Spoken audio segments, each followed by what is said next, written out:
Ziba Production.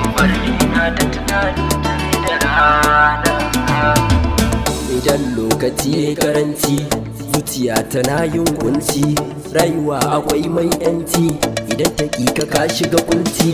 Dare da rana ba sassauci, wannan sai akan soyayya. Yau na shigo cikin wani hali, na san ki gashi ban da dalili. Ki rufe zuciya da makulli, wa zai warware mun kulli?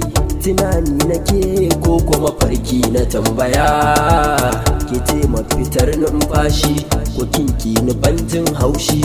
Yanzu gare ki in lallashi, da san ki zuciya na aje shi. Ya girman da ya wuce girman dutse na duniya.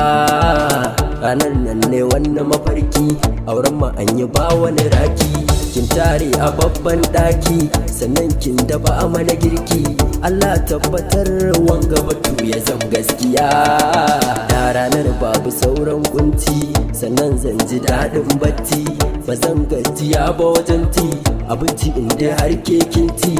Na yarda in kwana da yunwa babu san zuciya. Kauna za mu fara azawa, auren mutum da an ɗaurawa. Ba zan na ƙara budurwa, ki na fi so ki ba ni kulawa.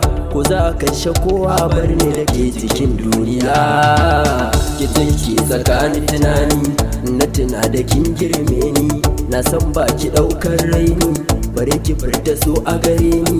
Ni kuma zuciya ta ɗarsu da sanki habibtiya. Shi so ba ruwansa da girma, idan ya samu mai hidima.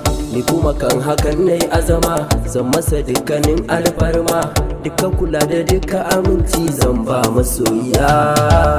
Idai zubinki ya min daidai, idan kina zabunki a daidai. Yanki zan iya komai sai dai, aurenki yau karfe ɗaya daidai. Ni ke nake tunani dare da rana a zuciya. Rabo da ke ya zan min dole, domin zuciya kin kulle. Labarin da sauran tsalle, domin akwai batun saka lalle. Amma ga kaɗan daga bakin Usman Midiyan.